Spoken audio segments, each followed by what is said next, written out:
Adjustment to the online teaching and learning gave use to such innovative teaching strategies as blended, pre-recorded, modular, virtual, and others, which proved that letter A, conversion is a noble act. Letter B, a stitch in time saves nine.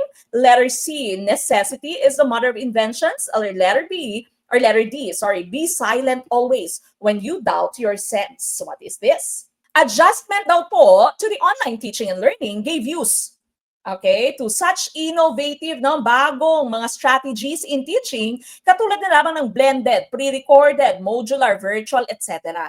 Ano po ibig sabihin when you say blended learning? No, when you say blended learning, sometimes you do it face-to-face, sometimes synchronous, sometimes asynchronous. So maaring face-to-face or maaring together, real-time, no, online, even if it's online. Okay, so blended po yan. Pre-recorded naman, no, ni-record na ni teacher, papanoorin nyo na lamang yung video niya. Modular by using modules. Okay, and virtual of course, hindi siya face-to-face. Okay, so ano po yung hinahanap natin dito? No? Ano po yung pinoprove nito?